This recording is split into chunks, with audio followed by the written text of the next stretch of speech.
Hello friends, कैसे हैं आप लोग? सब अच्छे हैं एकदम।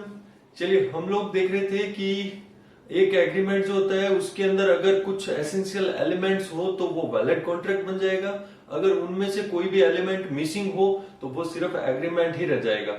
तो अब मान लो कॉन्ट्रैक्ट बन गया, तो अब जो कॉन्ट्रैक्ट होते हैं वो कितने टाइप्स के होते हैं, कॉन्ट्रैक्ट कैसे कैसे बन सकते हैं, और अगर बन चुके हैं तो वैलिडिटी एनफोर्सिबिलिटी के बेस पे भी कॉन्ट्रैक्ट कितने टाइप्स के होते हैं। तो एक बहुत ही इंपॉर्टेंट कंसेप्ट आज की क्लास में हम लोग डिस्कस करने वाले हैं, वो है टाइप्स ऑफ कॉन्ट्रैक्ट्स। और ये क्लास जो है बहुत डिटेल्ड क्लास होने वाली है। एक एक जो पॉइंट होगा, एक एक जो कॉन्ट्रैक्ट होगा उसके सारे जो पॉइंट्स हैं और बहुत सारे एग्जांपल्स के साथ मैं आपको एक्सप्लेन करने वाला हूं। तो बेटा पूरा डिटेल के अंदर अगर आप देखना चाहते हैं तो ये क्लास आपके लिए बहुत यूजफुल है। तो चलिए अपने समझते हैं कि कॉन्ट्रैक्ट कितने टाइप्स के होते हैं। तो बेटा कॉन्ट्रैक्ट्स है वो सबसे पहले हम लोग देखते हैं फॉर्मेशन के हिसाब से, यानी कि एक जो कॉन्ट्रैक्ट है वो फॉर्म कैसे हो सकता है, आप लोग कैसे एक कॉन्ट्रैक्ट में एंटर हो सकते हो। तो जो फॉर्मेशन की बेस पे कॉन्ट्रैक्ट्स हैं वो आप देख सकते हो कि तीन टाइप्स के हो सकते हैं। एक्सप्रेस कॉन्ट्रैक्ट हो सकते हैं, इम्प्लाइड हो सकते हैं, या फिर ई कॉन्ट्रैक्ट हो सकते हैं। सर ये इम्प्लाइड क्या होता है, ई कॉन्ट्रैक्ट क्या होता है? तो बेटा ये सब हम डिटेल में पढ़ने वाले हैं। अभी मैं आपको बता रहा हूं कि हम कितने टाइप्स के कॉन्ट्रैक्ट्स होते हैं जिनको हम पढ़ने वाले हैं। तो फॉर्मेशन के बेसिस पे, यानी कि आप कॉन्ट्रैक्ट कैसे फॉर्म कर सकते हो, कॉन्ट्रैक्ट करने का मोड क्या होगा आपका, किस तरह से करोगे, आप बोल करके कॉन्ट्रैक्ट करोगे, आप राइटिंग में कॉन्ट्रैक्ट करोगे, आप एक्सप्रेशन इशारे दे करके कॉन्ट्रैक्ट करोगे, या फिर और किस तरह से कॉन्ट्रैक्ट हो सकता है। तो वो फॉर्मेशन के बेसिस पे कॉन्ट्रैक्ट कोई भी होगा वो इन तीनों में से एक होगा। क्लियर है? अब जो वो कॉन्ट्रैक्ट बनेगा वही कॉन्ट्रैक्ट आपका वैलिडिटी के बेस पे इनमें से कुछ हो सकता है, या फिर परफॉर्मेंस के बेस पे ऐसे कुछ हो सकता है। तो अब बात कर लेते हैं कि ये क्या है वैलिडिटी। क्योंकि आपको पता है बेटा जो भी कॉन्ट्रैक्ट्स अपने बनते हैं या जो एग्रीमेंट्स बनते हैं वो सारे के सारे एनफोर्सेबल नहीं होते हैं।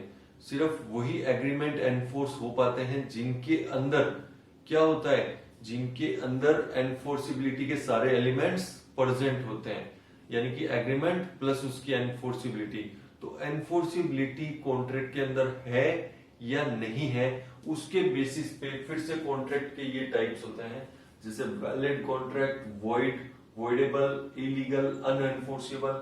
सर ये सब क्या वर्ड्स हैं बेटा, ये सब हम डिटेल के अंदर डिस्कस करने वाले हैं। हम लोग सबसे पहले यही डिस्कस करने वाले हैं कि वैलिडिटी के बेस पे या एनफोर्सिबिलिटी कोर्ट में लागू होगा या नहीं होगा, कैसे कैसे लागू होगा, उसके बेस पे कॉन्ट्रैक्ट कितने टाइप के हैं, ये कॉन्ट्रैक्ट के टाइप्स हैं।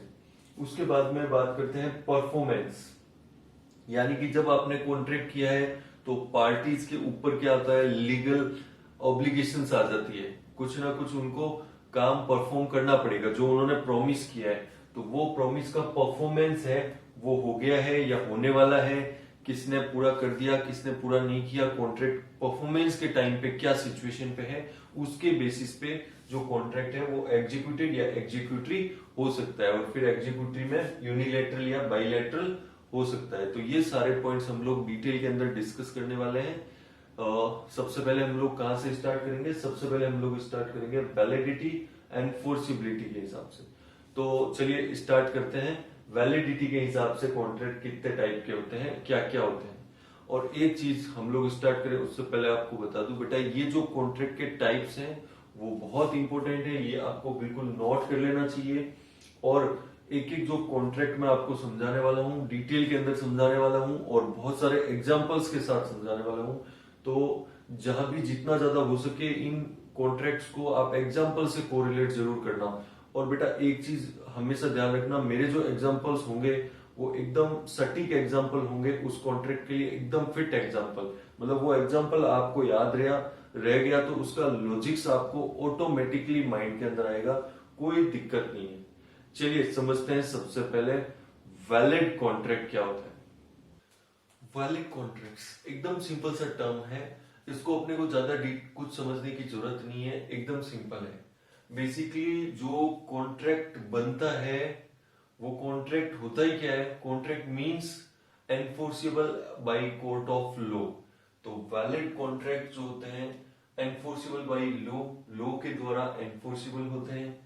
It contains all the essential elements of a valid contract. जो सेक्शन 10 के अंदर 10 एलिमेंट जो हमने लास्ट क्लास में रीड किए थे, वो सारे 10 के 10 एलिमेंट इस कॉन्ट्रैक्ट के अंदर प्रेजेंट होते हैं। एंड बाइंडिंग, ये जो कॉन्ट्रैक्ट्स होते हैं बाइंडिंग होते हैं बोथ पार्टीज के ऊपर। यानी कि अगर एक पार्टी अगर अपनी प्रॉमिस परफॉर्म नहीं करे, देन द अदर पार्टी में मूव टू द कोर्ट। तो वो दूसरी पार्टी अपने इंटरेस्ट के लिए कोर्ट में जा सकती है। ये वैलिड कॉन्ट्रैक्ट की सबसे खास बात है। अगर आपका कॉन्ट्रैक्ट वैलिड नहीं है तो आप कोर्ट में नहीं जा सकते। लेकिन वैलिड कॉन्ट्रैक्ट की सबसे खास बात है you can move to the court. अगर मैं प्रॉमिस किया है और मैं फुलफिल नहीं कर रहा हूं तो आप कोर्ट में जा सकते हैं मेरे अगेंस्ट। और अगर आप फुलफिल नहीं कर रहे हैं तो मैं आपके अगेंस्ट कोर्ट में जा सकता हूं। सर वैलिड का एग्जांपल बता दो। बेटा बहुत सारे जो कॉन्ट्रैक्ट जिसके अंदर सब चीजें वो वैलिड है। मान लो हम लोग गुड्स परचेज सेल करने का एग्रीमेंट करते हैं। एक प्राइस फिक्स होता है। मैं बोलता हूँ कि भाई मैं अपना मोबाइल 10,000 रुपए में आपको सेल करने के लिए तैयार हूँ, क्या आप खरीदोगे? आपने कहा यस, हम 10,000 रुपए में आपका मोबाइल खरीदने के लिए तैयार है। ये क्या हो गया बेटा? It is a valid agreement. और इसके अंदर हम लोग चेक कर सकते हैं कि सर सारी चीजें हैं कि नहीं है। क्या क्या चीजें चाहिए? एग्रीमेंट, यस एग्रीमेंट है। Offer plus acceptance. सर इसके अंदर कंसीडरेशन, हाँ कंसीडरेशन है। आप मुझे 10,000 रुपए दे रहे हैं, मैं आपको मोबाइल दे रहा हूं, तो दोनों को कंसीडरेशन मिल रहा है। सर कैपेसिटी, हाँ कैपेबल पार्टीज कॉन्ट्रैक्ट कर रही है, ठीक है कोई दिक्कत नहीं। Sir free consent, free consent है। मैंने आपको कोई फोर्स नहीं किया कि आपको फोन खरीदना है, ना ही आपने मुझे फोर्स किया, तो हम फ्री कंसेंट के साथ हैं। पॉसिबिलिटी ऑफ परफॉर्मेंस है। सर्टेनिटी ऑफ मीनिंग है। प्राइस एग्जैक्टली फिक्स है, कोई इसके अंदर एम्बिगिटी कंफ्यूजन नहीं है। और लीगल फॉर्मेलिटी इसके लिए अपने को जितनी जरूरत है वो हम कर रहे हैं। यानी कि कुल मिला के सेक्शन 10 के 10 एलिमेंट इसके अंदर प्रेजेंट है। तो ये वैलिड कॉन्ट्रैक्ट का एग्जांपल हो गया। अभी वैलिड कॉन्ट्रैक्ट के एग्जांपल बहुत सारे आप लोग देख सकते हो, कोई दिक्कत नहीं है। अपने डिस्कस करते हैं नेक्स्ट कॉन्ट्रैक्ट। तो वॉइड कॉन्ट्रैक्ट समझने से पहले सबसे पहले तो बेटा ये समझते हैं कि सर ये वॉइड है क्या। वॉइड का क्या मतलब होता है? वर्ड है void. What is void means? Void का मतलब क्या है? जैसे वैलिड तो आपने पहले भी वर्ड सुना हुआ है, इलीगल वर्ड आपने सुना हुआ है। वॉइड एंड वॉइडेबल ये नए वर्ड्स आए हैं आपके लिए। तो बेटा वॉइड से ही वॉइडेबल बना हुआ है। तो वॉइड सबसे पहले अपने को समझना जरूरी है कि वॉइड का एक्चुअल में वॉइड कॉन्ट्रैक्ट, वॉइड एग्रीमेंट से मतलब नहीं। वॉइड वर्ड का क्या मतलब है? What is void? Void means null, no effect. So what is void means? Void means you cannot go to the court of law. Void मतलब क्या है? You cannot go to the court of law. जैसे मान लो आप जो है दुकान चलाते हो और दुकान पे एक बच्चा आता है, 8 साल का बच्चा आता है और वो कुछ सामान परचेज करता है। आप उसको सामान सेल कर देते हो और वो उधारी पे लेके चला जाता है और बाद में पैसे नहीं मिलते आपको। क्या आप उस बच्चे को कोर्ट में लेके जा सकते हो? क्या आप बच्चे पे केस फाइल कर सकते हो? The answer is no. You cannot go to the court because agreement with a minor is altogether void। क्योंकि माइनर के साथ कॉन्ट्रैक्ट एक्ट में लिखा हुआ है, एक्सप्रेसली void एग्रीमेंट्स में लिखा हुआ है कि माइनर के साथ किया हुआ कोई भी कॉन्ट्रैक्ट है वो हमेशा void होता है। तो आप कोर्ट में नहीं जा सकते हो। कोर्ट की नजरों में जिस एग्रीमेंट की वैल्यू निल होती है उसको हम बोलते हैं void, यानी कि without any legal effect. void means क्या? विदाउट एनी एग्रीमेंट, जिसका कोई लीगल इफेक्ट होता ही नहीं है। तो सर फिर जब लीगल इफेक्ट होता ही नहीं है तो क्या हम उसको कॉन्ट्रैक्ट बोल सकते हैं? नहीं सर नहीं, वो तो क्या हो गया void। void क्या होगा फिर? सर कॉन्ट्रैक्ट तो तब बनता जब एनफोर्सिबिलिटी आती।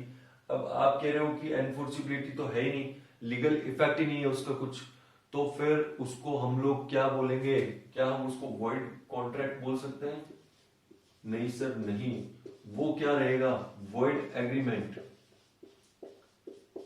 अगर ये वॉइड एग्रीमेंट है तो सर फिर वो जो आपने लिखा था टाइप्स के अंदर वॉइड कॉन्ट्रैक्ट, वो क्या होता है? तो बेटा there is a distinction between void agreement and void contract. अब आप देखना, आपने जो एग्रीमेंट किया बच्चे के साथ में, वो क्या कभी कॉन्ट्रैक्ट बन पाएगा? नहीं सर, वो तो बच्चे के साथ कॉन्ट्रैक्ट करना ही एक्सप्रेसली वॉइड है, पहले से वॉइड था, तो वो एग्रीमेंट ही रह गया आपका, कॉन्ट्रैक्ट में तो कन्वर्ट हो ही नहीं पाया, तो उसको हम क्या बोलेंगे? Void agreement. अच्छा, एक और एग्जांपल देता हूं मैं आपको। मान लो आपने जो है पढ़ाई वढ़ाई तो की नहीं ढंग से, और आप जो है उसके बाद में जॉब की जो है तलाश में हो, और आपको कोई जॉब मिल नहीं रही है, तो आपने क्या किया? आपने किसी बड़े जो ऑफिसर है उसको पकड़ा, कहीं गवर्नमेंट सर्विस के अंदर है, आपने कुछ ऐसी तिकड़म लगाई, या फिर आपने उसको क्या दिया? ब्राइब दिया कि वो आपका सिलेक्शन कर दे।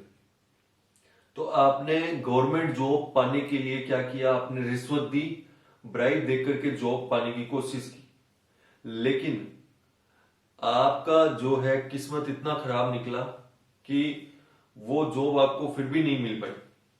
अब आपने उस जॉब के लिए उसको पर्टिकुलर पर्सन को 2 लाख रुपए दे दिए कि ये जॉब मुझे चाहिए, अब फिर भी आपको जॉब नहीं मिल पाई। Can you go to the court? क्या आप कोर्ट जा सकते हैं कि इस आदमी ने मुझसे 2 लाख रुपए लिए लेकिन मुझे? तो कोर्ट सबसे पहले तो आपको पकड़ेगा, आके आपको बोलेगा कि आप रिश्वत देते हो। तो ये बेटा, ये जो आपने एग्रीमेंट किया, ये क्या है? ये एग्रीमेंट क्या है सर? इसका ऑब्जेक्ट अनलॉफुल है, इसमें जो आपने कंसीडरेशन दी, वो कंसीडरेशन क्या है? वो कंसीडरेशन अनलॉफुल है, क्योंकि वो रिश्वत के फॉर्म में है, और रिश्वत देना या लेना दोनों ही क्राइम है। तो ये जो आपने काम किया, ये क्या बन गया? ये कौन सा एग्रीमेंट बन गया? Void agreement. क्या ये कोर्ट में लागू हो सकता है? अब मान लो आपको जॉब मिल गई, लेकिन आपने वो रुपए बोला था जॉब मिलने के बाद दूंगा, अब आप रुपए नहीं देते, तो क्या वो जो बंदा है जिसने आपको जॉब दी, क्या वो आपको कोर्ट में लेके जा सकता है कि भाई मैंने इसको जॉब सेल की थी लेकिन इसने मुझे ब्राइब नहीं दी है? तो कोर्ट को बोले कि जज साहब, मुझे इस बंदे से ब्राइब दिलवाई है, रिश्वत दिलवाई है आप, क्या उसको कोर्ट एनफोर्स करवाएगा?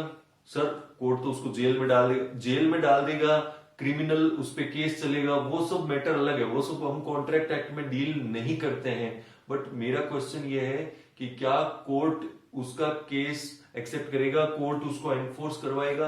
आपको 2 लाख रुपए देने के लिए बोलेगा? The answer is no. Court बोलेगा कि एग्रीमेंट ये है वो वॉइड है, इसका कोई यूज नहीं है, और आप उसको एनफोर्स कोर्ट नहीं करवाने वाला, तो ये एनफोर्स नहीं हो सकता, इसको हम क्या बोलेंगे? Void agreement. तो सर फिर वॉइड कॉन्ट्रैक्ट क्या होता है? तो बेटा वॉइड कॉन्ट्रैक्ट जो है वो तब बनेगा जब पहले कॉन्ट्रैक्ट बन गया था और उसके बाद में वॉइड हो गया। सर ये समझ नहीं आ रहा है बेटा, एक एग्जांपल से मैं समझाता हूं आपको। एक बार यहां एग्जांपल लिखते हैं हम लोग। ये देखो, ये बेटा ये क्या है? ये एक बिजनेसमैन है, और ये बिजनेसमैन किस चीज का डीलर है? ये ओनियन का डीलर है, यानी इसका काम है ओनियन सप्लाई करने का। और ये ओनियन भी बेटा पता है कहां पे सप्लाई करता है? ये बाहर के किसी व्यापारी को सप्लाई करता है। सर ये कहां का व्यापारी है? ये बेटा ये व्यापारी है सिंगापुर से, ठीक है सर, हांगकांग से चलो। तो ये ओनियन कहां सप्लाई करता है? हांगकांग में सप्लाई करता है, और बहुत बड़ा डीलर है। ये लोकल सेल नहीं करता है, बाहर ही सप्लाई करता है। तो इसने क्या किया? एक कॉन्ट्रैक्ट किया, इसने मतलब एक एग्रीमेंट किया यहां ओनियन सप्लाई करने का, to supply onion. Sir quantity rate सब कुछ फिक्स है, एक फिक्स प्राइस पे, सब सर्टेनिटी है, कोई दिक्कत नहीं है कॉन्ट्रैक्ट में। ये इसको ओनियन सप्लाई करेगा, ये इसको पैसे देगा, और ये इसने पैसे भी ले लिए, एडवांस भी, रिसीव्ड एडवांस। सर ये पहले एडवांस में कैसे हो गया कॉन्ट्रैक्ट? होते हैं बेटा बहुत सारे कॉन्ट्रैक्ट एडवांस में होते हैं, क्योंकि अभी जो है ओनियन तो होना, फसल हो रही है, लेकिन उससे पहले ही सप्लाई का ऑर्डर इसने फाइनल कर दिया। तो ये इतने टन ओनियन सप्लाई करेगा और उसके बदले में कुछ 10-20% एडवांस भी इसको मिल चुका है। तो ये आपकी क्या थी कॉन्ट्रैक्ट की डेट। तो ये कॉन्ट्रैक्ट की जो डेट है वो डेट में क्या मान रहा हूं, ये डेट मान लो है 1 जुलाई की। 1 जुलाई को कॉन्ट्रैक्ट डन, ठीक है, डेट ऑफ कॉन्ट्रैक्ट। अच्छा, अब यहाँ पे ये जो है ये मान लो है आपका 30 सितंबर, 3 महीने बाद।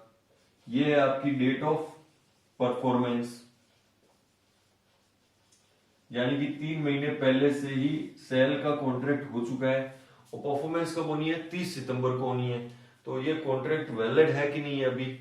Yes sir, yes it is valid contract. Onion supply करने में कोई दिक्कत नहीं है, कोई ये इलीगल काम नहीं कर रहे, ठीक है, दोनों पार्टीज कॉम्पिटेंट है, सब कुछ है, कोई दिक्कत नहीं है। तो it is a valid contract और not? Yes it is a valid contract, absolutely fine, कोई प्रॉब्लम नहीं है। Is it enforceable in court of law? Yes it is enforceable. क्या इसमें सारे 10 एलिमेंट है वैलिड कॉन्ट्रैक्ट के? यस है। अब ये कॉन्ट्रैक्ट आपका था। अब मान लो यहां पे बीच में कहीं भी कोई भी डेट को, यानी कॉन्ट्रैक्ट की डेट और परफॉर्मेंस की डेट के बीच में कोई एक ऐसा इवेंट होता है, इवेंट जो हमने सोचा नहीं था और हमारे कंट्रोल में नहीं था, ऐसा जो इवेंट हो जाता है। जैसे सर क्या इवेंट हुआ, मान लो कि इंडिया के अंदर भी ओनियन की एकदम क्राइसिस हो गई, अचानक से प्राइसेस इतने हाई हो गए कि गवर्नमेंट को ओनियन के प्राइस कंट्रोल करने के लिए ओनियन का एक्सपोर्ट है वो बैन करना पड़ा। तो यहां पे इवेंट क्या हुआ, एक्सपोर्ट बैन। गवर्नमेंट ने क्या कर दिया, एक्सपोर्ट बैन कर दिया फॉर 6 मंथ्स। गवर्नमेंट ने बोल दिया कि आज से यहां से लेकर के 6 महीने तक कोई भी इंडिया से बाहर प्याज का एक्सपोर्ट, ओनियन का एक्सपोर्ट नहीं करेगा। अगर करेगा तो ये फाइन लगाएंगे, ये करेंगे, वो करेंगे। तो यानी कि पूरा का पूरा यहाँ पे क्या कर दिया, कॉन्ट्रैक्ट डिसअलाउ कर दिया गवर्नमेंट ने। अब मुझे बताना, इस इवेंट के बाद में यहां तक, इस डेट से यहां से एक दिन पहले तक कॉन्ट्रैक्ट वैलिड था या नहीं था? यस था। लेकिन अब जो ये गवर्नमेंट का रेगुलेशन आया है उसके बाद में ये कॉन्ट्रैक्ट क्या परफॉर्म हो सकता है? नो सर नो, ये कॉन्ट्रैक्ट तो परफॉर्म नहीं हो सकता, ये कॉन्ट्रैक्ट तो गया। तो इसका मतलब ये कॉन्ट्रैक्ट यहां से इस ऑर्डर के साथ में ही ये कॉन्ट्रैक्ट क्या हो गया, वॉइड बन गया कि नहीं बन गया?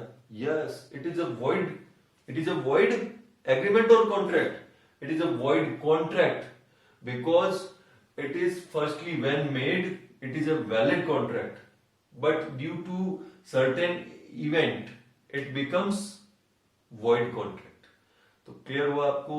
void agreement जो होता है वो void from the beginning होता है, शुरू से ही, फर्स्ट डे से ही void होता है, वो कॉन्ट्रैक्ट कभी बन ही नहीं पाता है। But in case of void contract it is valid in the beginning में अच्छा होता है, पूरा वैलिड होता है, लेकिन बाद में कुछ ऐसा इवेंट होता है कि ये वॉइड बन जाता है। सर कैसे? बेटा एक और एग्जांपल सुनो आप लोग। सर इसमें कुछ लिखेंगे क्या? हाँ बेटा, इसके अंदर ये दोनों मैं आपको अभी समझा रहा हूं, फिर सारी चीजें हम लोग नोट करेंगे, बट अभी आप पहले एकदम समझने पे फोकस करो। अब सर और एग्जांपल दो। चलो एक और एग्जांपल तुम्हारे को मैं देता हूं। अब मान लो कि मेरे को जो है हॉर्स राइडिंग का बड़ा शौक है। तो मैंने क्या किया, मैंने एक जो है मेरा फ्रेंड है, मैंने उसके साथ कांटेक्ट किया। वो फ्रेंड जो है हॉर्स रखता है, घोड़े रखता है। तो मैंने कहा भाई एक घोड़ा मुझे दे दे। उसने कहा ठीक है, कोई दिक्कत नहीं है। मैंने कहा क्या प्राइस? तो फाइनली बार्गेन करवा के हमारे बीच में 40,000 में घोड़ा खरीदने का सौदा हो गया। वो मेरे घर पे था, हमने 40,000 में घोड़ा जो है फाइनल कर लिया। मैंने कहा मैं 40,000 रुपए दे दूंगा, और 3 दिन बाद उसने कहा मैं घोड़ा दे दूंगा। जो अभी 1-2 दिन उसको कुछ घोड़े की नीड थी, तो वो कह रहा है कि 3 दिन बाद मैं घोड़ा दे दूंगा। मैंने कहा 3 दिन बाद मैं पैसे दे दूंगा। अब कॉन्ट्रैक्ट हो गया आज, परफॉर्मेंस होनी है 3 दिन बाद। उस दौरान बीच के अंदर कहीं घोड़ा जो है वो मर गया, घोड़ा अब जिंदा ही नहीं है। अब बताओ कि क्या ये कॉन्ट्रैक्ट परफॉर्म हो सकता है? पहली चीज तो क्या जो हमने कॉन्ट्रैक्ट किया था वो एक वैलिड कॉन्ट्रैक्ट था? Answer is yes. घोड़ा बेचना कोई बैंड तो नहीं है, घोड़ा बेचना सही है, बेच सकते हैं, खरीद सकते हैं। यस सर, यस वैलिड है, कोई दिक्कत नहीं है, कंसिडरेशन है, फ्री कंसेंट है, दोनों मेजर पार्टीज है, ठीक है। फिर घोड़ा खरीदने का कॉन्ट्रैक्ट वैलिड था कि नहीं था? बिल्कुल वैलिड था। लेकिन अब जो घोड़ा है वो मर चुका है, अब क्या वो कॉन्ट्रैक्ट परफॉर्म हो सकता है? The answer is no. तो इनिशियली जब हमने कॉन्ट्रैक्ट किया था तो पूरा वैलिड था, लेकिन अब वो कॉन्ट्रैक्ट क्या बन गया है? वॉइड। तो इसको क्या बोलेंगे? Void contract. लेकिन जो आप कॉन्ट्रैक्ट करते हो माइनर और के साथ, या मान लो आप कॉन्ट्रैक्ट करते हो तारे तान चांद सितारे तोड़ने का कॉन्ट्रैक्ट करते हो, आप खजाना निकालने का कॉन्ट्रैक्ट करते हो, आप मैरिज रोकने का कॉन्ट्रैक्ट करते हो, ये सारे जो होते हैं वो सारे क्या होते हैं? वॉइड एग्रीमेंट ही होते हैं। वो कॉन्ट्रैक्ट कभी बनते ही नहीं है, इसलिए उनको क्या बोलते हैं? वॉइड एग्रीमेंट बोलते हैं। इसको बेसिकली हम लोग टाइप्स ऑफ कॉन्ट्रैक्ट्स के अंदर वॉइड एग्रीमेंट पढ़ते नहीं है, बट ये दोनों के अंदर डिस्टिंक्शन आपको पता होना बहुत जरूरी है, मोस्ट इंपोर्टेंट है। चलिए लिख लेते हैं वॉइड एग्रीमेंट और वॉइड कॉन्ट्रैक्ट्स क्या होते हैं। वॉइड एग्रीमेंट में बेटा लिखना स्टार्ट करो। वॉइड एग्रीमेंट क्या है? वॉइड एग्रीमेंट वो है जो वॉइड होते हैं फ्रॉम द बिगिनिंग।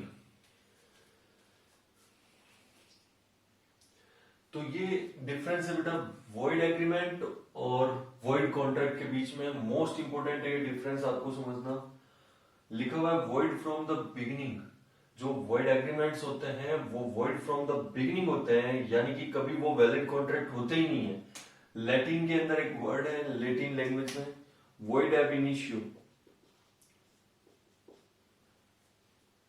जिसका मतलब होता है वॉइड फ्रॉम द बिगिनिंग। ये कभी भी वैलिड कॉन्ट्रैक्ट की कैटेगरी में होते ही नहीं, इसलिए ये एग्रीमेंट ही रह जाते हैं, इसको कॉन्ट्रैक्ट नहीं बोल सकते।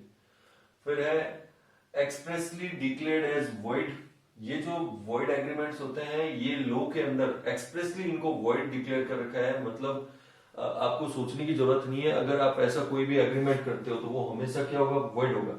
जैसे कुछ एग्जांपल मैंने लिखे हैं। Agreement with minor, agreement restaurant in marriage, restaurant in trade, restaurant in legal proceedings. अगर इनमें से आप कोई भी करते हो, इनको रोकने का, मैरिज रोकने का एग्रीमेंट करते हो, ट्रेड रोकने का एग्रीमेंट करते हो।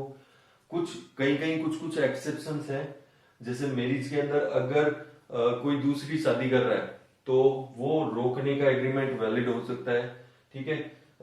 ट्रेड है उसके अंदर कुछ गुडविल के सेल के केस में कुछ एक्सेप्शंस है जिनको हम आगे डिटेल में डिस्कस करेंगे। लीगल प्रोसीडिंग रोकने का एग्रीमेंट है, या फिर agreement to do impossible act, कोई इम्पॉसिबल एक्ट करने का अगर आप एग्रीमेंट करते हो तो वो क्या होगा? एक्सप्रेसली वॉइड होगा। कोर्ट अपना टाइम खराब नहीं करेगा आपके इन एग्रीमेंट के चक्कर में। Reinstitution of benefit is not allowed. इनके अंदर अगर कुछ भी बेनिफिट रिसीव हो गया या पेड हो गया तो उसका रीइंस्टीट्यूशन नहीं हो सकता है। सर ये रीइंस्टीट्यूशन क्या है अभी समझाते हैं बेटा। पहले ये देखो आप लोग, वॉइड कॉन्ट्रैक्ट्स, इसमें कहा वॉइड फ्रॉम द बिगिनिंग, इसमें initially valid but subsequently becomes void. जब कॉन्ट्रैक्ट बनता है तो एकदम सब कुछ होता है उसके अंदर, सारे वैलिड एलिमेंट्स होता है, वैलिड कॉन्ट्रैक्ट होता है एकदम, लेकिन वो वॉइड बन जाता है। CAJs to be enforced due to CAJs. What does CAJs means? CAJs means जिसकी एनफोर्सिबिलिटी खत्म हो जाती है बाद में, due to happening of an uncertain event. कोई ऐसा इवेंट अकर होता है जिससे वो जो है कॉन्ट्रैक्ट वैलिड नहीं रहता, उसकी एनफोर्सिबिलिटी क्या हो जाती है? सेज हो जाती है। सर कैसे? बेटा अभी आपको दो एग्जांपल दिए, एक ओनियन वाला एग्जांपल दिया जिसके अंदर पहले कॉन्ट्रैक्ट एकदम वैलिड था लेकिन बाद में क्या हो गया? वॉइड हो गया। फिर आपको घोड़े वाला एग्जांपल दिया। सर एक और एग्जांपल दो। चलो बेटा एक और एग्जांपल सुनो।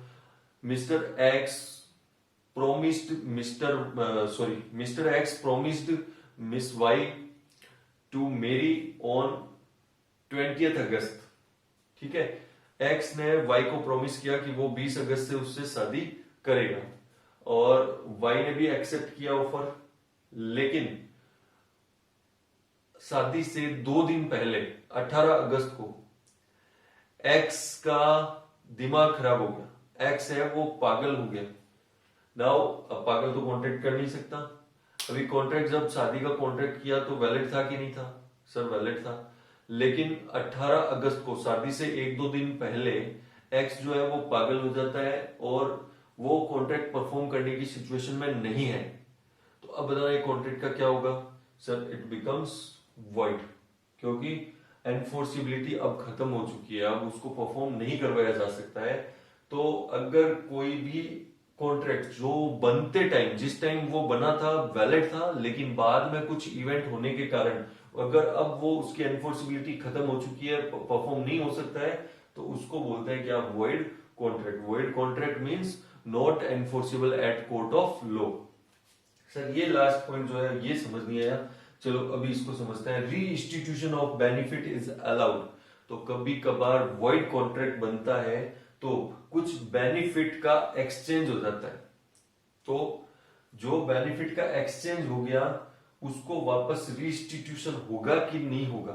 What it means by reinstitution? Reinstitution means जो सिचुएशन कॉन्ट्रैक्ट बनने से पहले थी वो सेम सिचुएशन पे वापस लेके आना, उसको बोलते हैं रीइंस्टीट्यूशन ऑफ बेनिफिट। जैसे ओनियन वाला एग्जांपल में याद करो बेटा, वहां पे मैंने हांगकांग के डीलर से ओनियन सप्लाई करने के बदले में कुछ एडवांस ले लिया था। सपोज करो मैंने 2 लाख रुपए एडवांस लेके रखा हुआ था, लेकिन जब मैं उस कॉन्ट्रैक्ट को परफॉर्म कर पाता उससे पहले ही कॉन्ट्रैक्ट क्या हो गया? वॉइड हो गया। अब क्वेश्चन ये है कि जो 2 लाख रुपए का बेनिफिट एक पार्टी ने ले रखा है, इंडिया के व्यापारी ने ले रखा है, क्या वो 2 लाख रुपए उसको वापस देने पड़ेंगे या नहीं देने पड़ेंगे? तो वॉइड कॉन्ट्रैक्ट का जो रूल है वो ये कहता है कि आपको वो सिचुएशन लेके आनी पड़ेगी जो कॉन्ट्रैक्ट अगर बना उससे पहले थी। तो जब पहले क्या सिचुएशन थी, वो 2 लाख रुपए उसको वापस देना पड़ेगा। तो रीइंस्टीट्यूशन ऑफ बेनिफिट अलाउड का मतलब है कि वो 2 लाख रुपए का एडवांस आपको देना पड़ेगा। अब मान लो वो जो मैंने घोड़ा खरीदने का एग्रीमेंट, खरीदने का एग्रीमेंट किया था, उसमें मैंने 10,000 रुपए एडवांस दे दिए थे। तो वो अगर घोड़ा मर चुका है, कॉन्ट्रैक्ट कैंसिल हो जाता है, वॉइड हो जाता है, तो क्या 10,000 रुपए मुझे मिलेंगे वापस? यस, वो 10,000 रुपए मुझे वापस मिल जाएंगे। वॉइड कॉन्ट्रैक्ट यही कहता है कि reinstitution of benefit is allowed, but reinstitution of benefit is not allowed in case of void agreements. कुछ एक्सेप्शन है इस रूल के जो हम आगे देखेंगे, पर अभी ये मान के चलो कि अगर आप कोई ऐसा एग्रीमेंट करते हो जैसे कुछ इलीगल काम करने का, मैरिज रोकने का, माइनर के साथ अगर एग्रीमेंट करते हो, माइनर को आपने कुछ सप्लाई कर दिया, तो अब माइनर से आप वापस रीइंस्टीट्यूट नहीं करवा सकते हो। जो बेनिफिट ले चुका है वो ले लेगा। वॉइड एग्रीमेंट्स को रीइंस्टीट्यूशन यानी पहले की सिचुएशन में वापस सेम सिचुएशन में नहीं लाया जा सकता है। तो ये थे वॉइड एग्रीमेंट्स के और वॉइड कॉन्ट्रैक्ट के डिफरेंस। चलिए अब हम चलते हैं नेक्स्ट पॉइंट पे। चलिए, कॉन्ट्रैक्ट के 2 टाइप हम देख चुके हैं, वॉइड एंड वैलिड।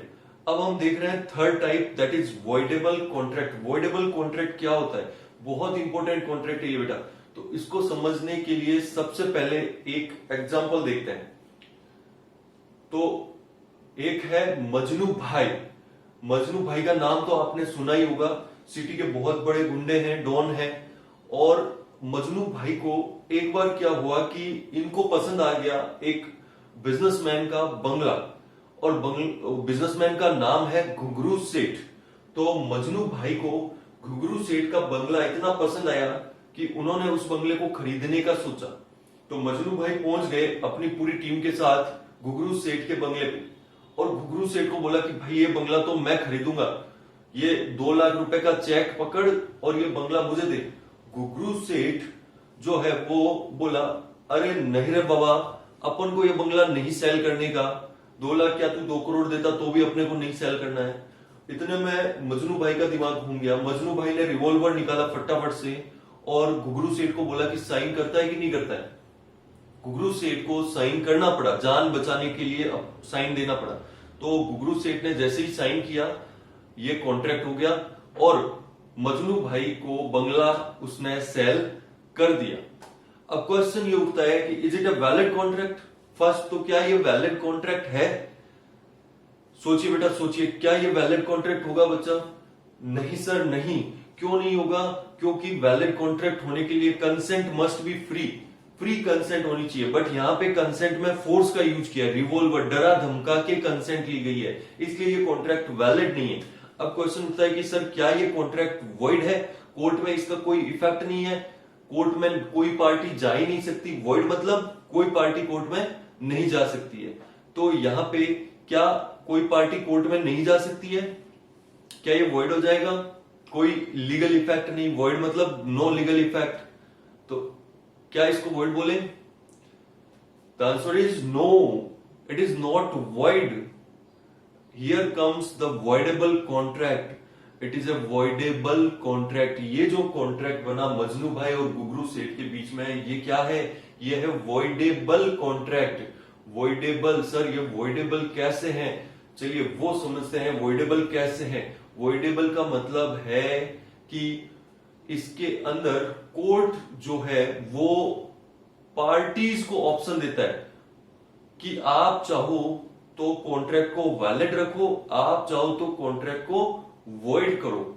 बट ये ध्यान रखना, ये जो ऑप्शन मिला है आपको कि आप चाहो तो वैलिड कर सकते हो, आप चाहो तो इसको वॉइड कर सकते हो, कैंसिल कर सकते हो, आपकी इच्छा पे डिपेंड है। लेकिन ये जो आपको इच्छा बताने का मौका दिया है वो सिर्फ किसको दिया है? एक पार्टी को। Only one party has the option, not the all parties. सारी कॉन्ट्रैक्ट की सारी पार्टीज के पास ये ऑप्शन नहीं होगा। ये ऑप्शन बेटा सिर्फ और सिर्फ एक पार्टी के पास होगा। यहां पे कितनी पार्टीज है? दो। कौन कौन? मजनू भाई, गुगरू सेठ।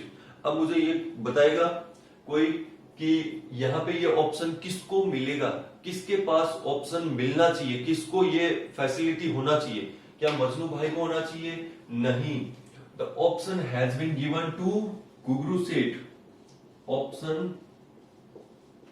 has been allowed to aggrieved party. What is aggrieved party? Aggrieved party मतलब जिसके साथ गलत हुआ है, जिसके साथ कुछ ना कुछ फोर्सफुली हुआ है, उसको बोलते हैं एग्रीव्ड पार्टी। तो Who is aggrieved party here? घुघरू सेठ। घुघरू सेठ की जो परमिशन है वो कैसे ली गई है? वो परमिशन फोर्स से ली गई है, उसको डरा धमका के ली गई है। तो यहाँ पे एग्रीव्ड पार्टी कौन है? घुघरू सेठ। और फोर्स का यूज कौन किया है? मजनू भाई। मजनू भाई इज नोन एज डिफेंडेंट। तो लॉ ने क्या किया है कि जिन कॉन्ट्रैक्ट्स के अंदर इस टाइप के यानी फोर्स का, physical force, mental force, fraud, कुछ जो है गलत फैक्ट्स बता करके अगर कॉन्ट्रैक्ट में फंसाया गया है, तो वहां पे एक पार्टी तो होगी वो पावरफुल पोजीशन में होगी, दूसरी पार्टी है वो एग्रीव्ड होगी, बेचारी बेचारी वाला पार्टी होगी।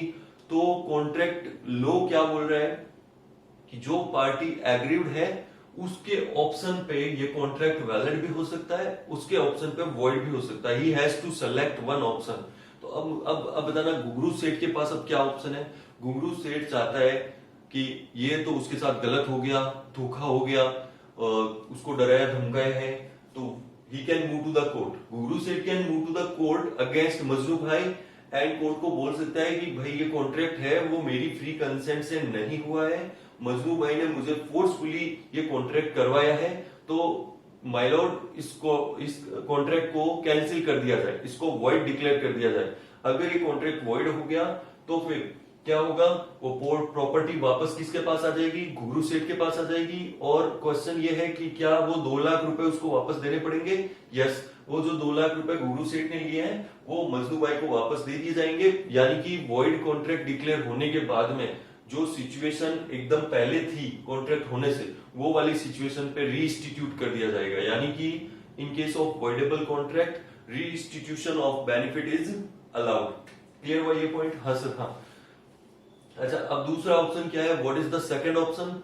घुघरू सेठ अगर चाहे तो इस कॉन्ट्रैक्ट को वैलिड भी रख सकते हैं। सर वैलिड क्यों रखेंगे? मान लो डील ठीक थी, डील ठीक थी घुघरू सेठ के हिसाब से, अभी नहीं है ठीक, लेकिन मान लो कभी ऐसा हो जाए कि डील ठीक थी, अब ये घुघरू सेठ है वो मजनू भाई से पंगा नहीं लेना चाहता, ठीक है अभी कोर्ट में केस करके कैंसिल तो करवा सकता है, लेकिन मजनू भाई को अगर गुस्सा आया, बाद में इसको टपका दिया, मजनू भाई ने इसको टपका दिया, मजनू भाई धमकी देके गए थे कि अगर तूने कुछ चालाकी करने की कोशिश की तो मैं तेरे को टपका दूंगा, तो अभी इसको घुघरू सेठ को डर भी लग रहा है, ये कह रहा है कि ठीक है चलो बिक गया वो, ठीक है कोई नहीं, तो घुघरू सेठ कोर्ट में जाता ही नहीं है, वो कहता है कॉन्ट्रैक्ट को वैलिड ही मानूंगा मैं तो घुघरू सेठ अगर एग्रीड पार्टी खुद चाहती है कि कॉन्ट्रैक्ट वैलिड रहे तो वैलिड भी हो जाएगा, कोई दिक्कत नहीं है, it is a valid contract if aggrieved party has not move to the court. तो कॉन्ट्रैक्ट है वो वैलिड भी रह सकता है, वर्ड भी हो सकता है, बट किसके ऑप्शन पे? एग्रीड पार्टी के ऑप्शन पे। यहाँ पे एग्रीड पार्टी को ऑप्शन दिया है, क्या मजनू भाई कुछ कर सकते हैं? मजनू भाई कुछ नहीं कर सकते, मजनू भाई ने गलत काम किया है, इसलिए मजनू भाई को कोर्ट से कोई फेवर नहीं मिलने वाला है। लेकिन यहाँ पे पीड़ित पार्टी एग्रीड पार्टी कौन है? घुंगरू सेठ, तो घुंगरू सेठ को यहाँ पे ऑप्शन मिलेगा, it is the voidable contract. तो ये है वॉइडेबल कॉन्ट्रैक्ट। ऐसे बहुत सारे कॉन्ट्रैक्ट बनते रहते हैं। ये बेसिकली क्या क्या चीजें होती है यहाँ पे? कोर्सियन, ये जो अभी हमने समझा ये क्या केस था? कोर्सियन का केस था, जहां पे फिजिकल फोर्स का यूज होता है। फिर क्या होता है? अनड्यू इन्फ्लुएंस यानी मेंटल प्रेशर होता है। फिर मिस रिप्रेजेंटेशन, फ्रॉड या मिस्टेक, ये सब सिचुएशंस होती है जहां पे केस वॉइडेबल बन सकता है। तो बेटा ये जो सारी सिचुएशंस है वो हम फ्री कंसेंट नाम के चैप्टर के अंदर कवर करेंगे। अभी अपने को ये क्लियर हुआ कि जब कंसेंट है वो किसी तरह से ली जाए, जबरदस्ती ली जाए, तो कॉन्ट्रैक्ट कौन सा बनेगा? हमेशा when consent is not free it will be a voidable contract. Voidable means it will be voidable eight the option of agreed party. Agreed party के ऑप्शन पे ये हो जाएगा वॉइडेबल। चलिए अपने एक काम करते हैं, वॉइडेबल के बारे में थोड़ा सा नोट कर लेते हैं कि वॉइडेबल क्या होता है। तो सारे बच्चे हेडिंग लगाएंगे, वॉइडेबल कॉन्ट्रैक्ट। तो वॉइडेबल कॉन्ट्रैक्ट के अंदर जितनी बातें हो सकती है, जितने पॉइंट्स हो सकते हैं, वो सारे बेटा यहां पे मैंने लिख दिए हैं। चलिए इनको एक बार रीड कर लेते हैं अपने। Voidable contract, law gives option to aggrieved party. यहां पे लॉ अगर कॉन्ट्रैक्ट वॉइडेबल है तो एग्रीड पार्टी को, मैंने बताया था बेटा दो पार्टीज होती है, डिफेंडेंट, एग्रीड। जिसने फोर्स का यूज किया वो डिफेंडेंट पार्टी है, और जिसको नुकसान हुआ है, जिसके साथ कुछ ना कुछ गलत हुआ है, उसको बोलते हैं agreed party. What is agreed party? Agreed party मतलब है गलत हुआ, जिसके साथ गलत हुआ उस पार्टी को बोलते हैं एग्रीड पार्टी। तो एग्रीड पार्टी को लॉ यहाँ पे दो ऑप्शन देता है। Law given two options. पहला ऑप्शन है let it remain valid, contract को वैलिड रहने दो, कुछ करो ही मत, जो जितना पैसा मिला आपने रख लिया और कॉन्ट्रैक्ट को वैलिड रहने दिया। दूसरा ऑप्शन है रेपुडिएट इट। रेपुडिएट का मतलब कैंसिल कर देना, कॉन्ट्रैक्ट को अवॉइड कर देना, कैंसिल और रिसाइन। क्लियर है? यानी कि यहाँ पे घुघरू भाई के, घुघरू सेठ के पास में ऑप्शन है, वो चाहे तो कॉन्ट्रैक्ट को वैलिड छोड़ दे, वो चाहे तो कॉन्ट्रैक्ट को कैंसिल करवा दे। अब क्वेश्चन उठेगा कि सर घुघरू सेठ उसको वैलिड क्यों रखेगा? घुघरू सेठ वैलिड क्यों रखेगा? इसमें तो नुकसान है घुघरू सेठ को। तो बेटा कई बार ऐसी सिचुएशन भी हो जाती है जहां पे आप चाहकर के भी कॉन्ट्रैक्ट को कैंसिल नहीं करवा सकते हो। मान लो घुघरू सेठ की कोई मजबूरी हो, या फिर हो सकता है कि उसको एक रीजनेबल प्राइस मिल गया हो अपनी प्रॉपर्टी का, तो वो उस कॉन्ट्रैक्ट को बाद में सोच सकता है कि इसको चलो मैं इसको वैलिड ही रखता हूं। तो कोर्ट ने उसको ऑप्शन दे दिया, उसको ऑप्शन है, उसको लग रहा है कि उसके साथ गलत हुआ है तो वो उसको रिसाइन करवाए, कैंसिल करवाए, लेकिन उसको लग रहा है कि नहीं ठीक है कोई दिक्कत नहीं है तो वैलिड भी रख सकता है, बट उसका ऑप्शन है। यानी aggrieved party has to select one option. अब चलिए ये देख लेते हैं। तो वॉइडेबल कॉन्ट्रैक्ट एक्चुअल में क्या है? It is enforceable at the option of one or more parties but not at option of other parties.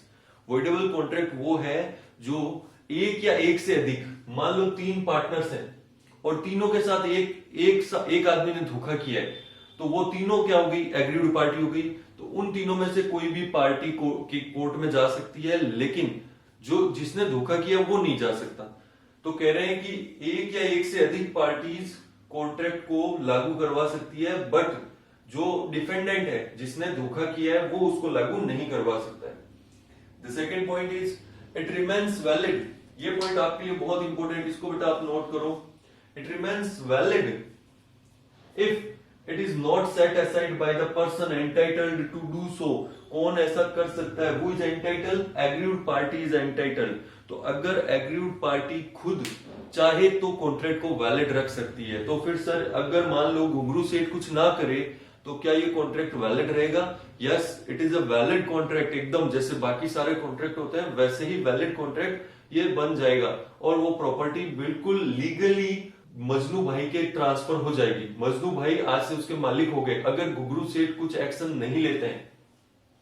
उसके बाद है reinstitution of benefit allowed is allowed. ये कब होगा? If contract is cancelled. अगर मान लो कॉन्ट्रैक्ट है वो वैलिड रहता है तो फिर ठीक है, कोई दिक्कत नहीं है। जो 2 लाख रुपए मिले घुंघरू सेठ को वो रुपए रखेगा, मजदू भाई अपना प्रॉपर्टी रखेंगे। लेकिन अगर घुंघरू सेठ उसको कैंसिल करवा देता है, रिसाइन कर देता है कॉन्ट्रैक्ट को कोर्ट में जाकर के, तो फिर जो बेनिफिट लिया है वो उसका क्या हो जाएगा? रिस्टिट्यूशन हो जाएगा। कोर्ट मजदू भाई को बोलेगा कि प्रॉपर्टी वापस घुंघरू सेठ के नाम करो और जो 2 लाख रुपए लिए हैं घुंघरू ने वो बोलेगा कि मजदू भाई को वापस दो। तो restitution of benefit is allowed. 2 parties already बता दिया आपको, एक डिफेंडेंट पार्टी होती है, एक एग्रीव्ड पार्टी होती है। Option is given by the law to the aggrieved party. जो ऑप्शन मिलता है वो सिर्फ किसको मिलता है? वो सिर्फ एग्रीव्ड पार्टी को मिलता है, दोनों पार्टीज को नहीं मिलता है। Now comes the most important question, by what time it should be रिसाइंडेड, by what time contract should be avoided. अब कॉन्ट्रैक्ट को सर अवॉइड करने के लिए कितना टाइम चाहिए, कितना टाइम दिया जाएगा? क्या घुंघरू सेठ को इमीडिएटली जाना पड़ेगा कोर्ट में, या फिर घुंघरू सेठ 10 दिन बाद भी जा सकते हैं? तो ये बेटा ये जो क्वेश्चन है ये सिचुएशन पे डिपेंड करता है। इसका टाइम पीरियड लॉ ने फिक्स नहीं कर रखा, लॉ में सिर्फ इतना ही लिखा हुआ है, the contract can be avoided with in A reasonable time, with in A reasonable time. और रीजनेबल टाइम हमेशा क्वेश्चन ऑफ फैक्ट होता है, ये कहीं भी हम नहीं बता सकते कि रीजनेबल टाइम कितना होगा, लॉ भी नहीं बताता कि रीजनेबल कितना होगा।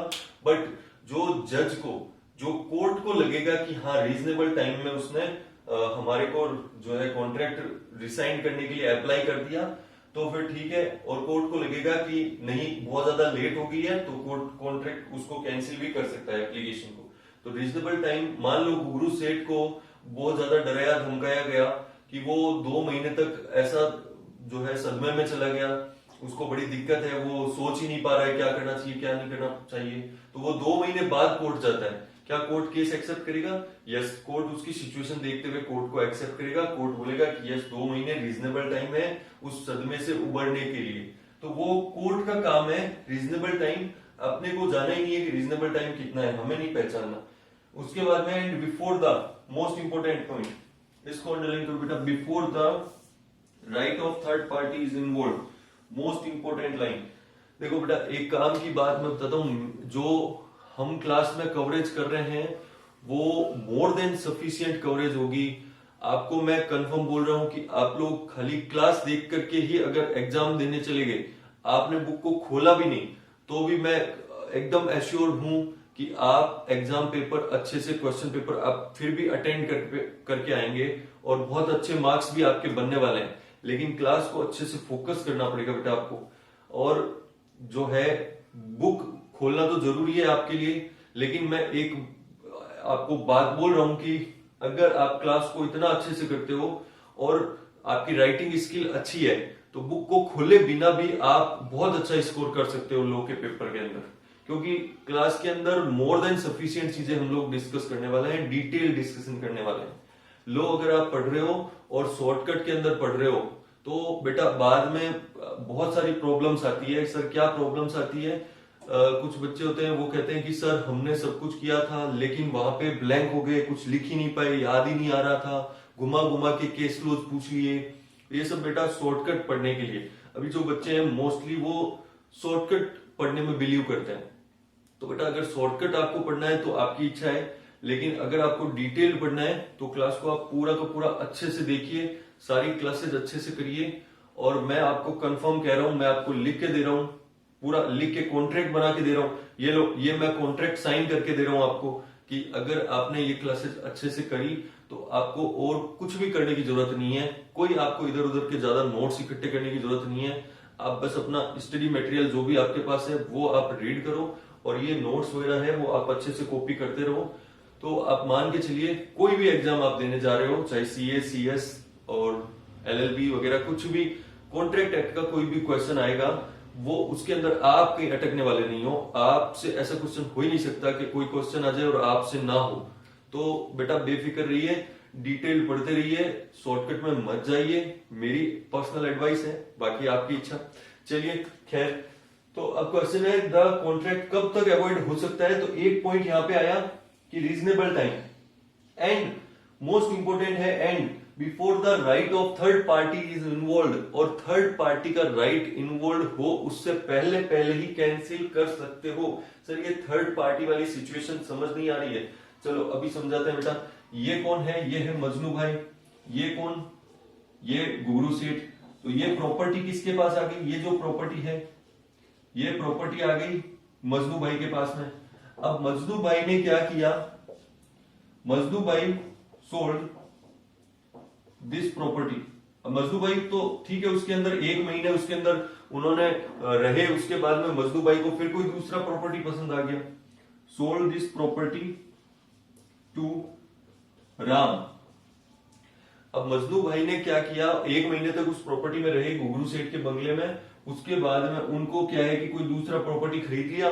तो ये जो प्रॉपर्टी था, जो गुगरू सेठ वाला बंगला था, उस बंगले को उसने क्या कर दिया, sold this property to Ram. Ram को उस प्रॉपर्टी को बेच दिया ₹4। कितने रुपए में बेचा, 2 करोड़ में।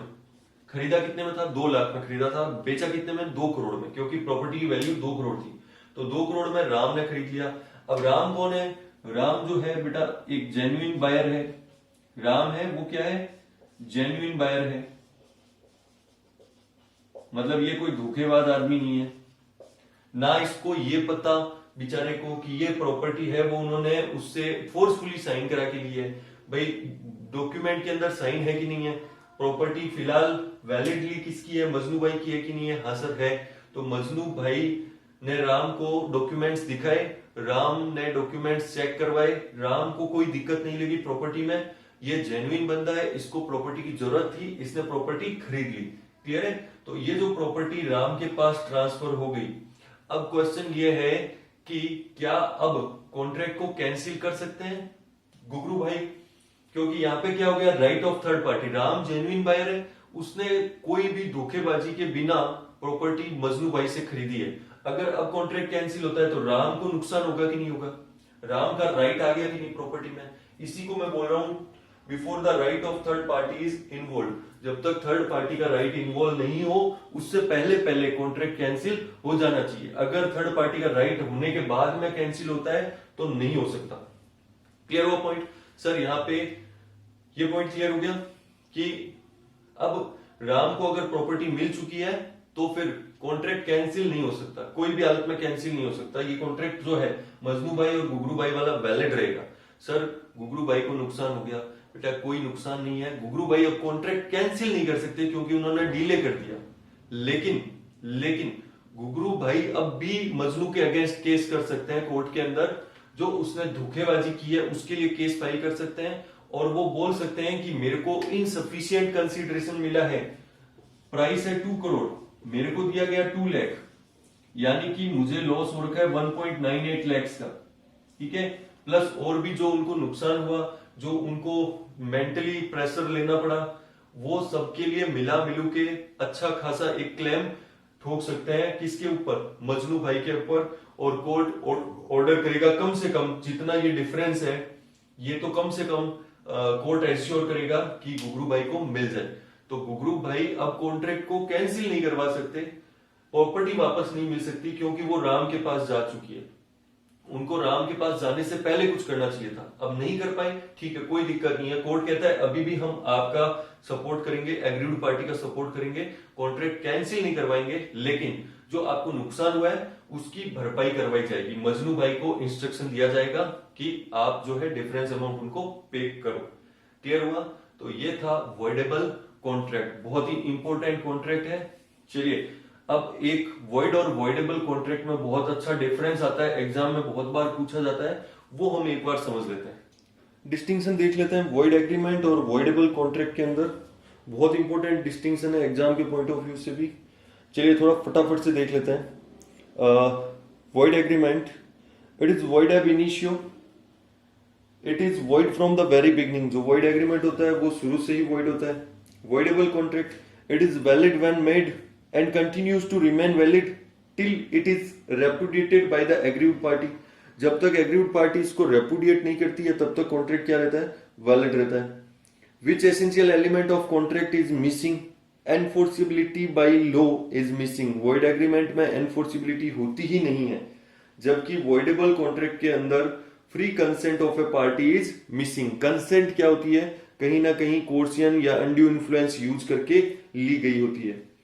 Enforceability, it can not be enforce by any party. Void agreement को कोई भी पार्टी एनफोर्स करवा ही नहीं सकती, टोटली एनफोर्सिबल नहीं होता है।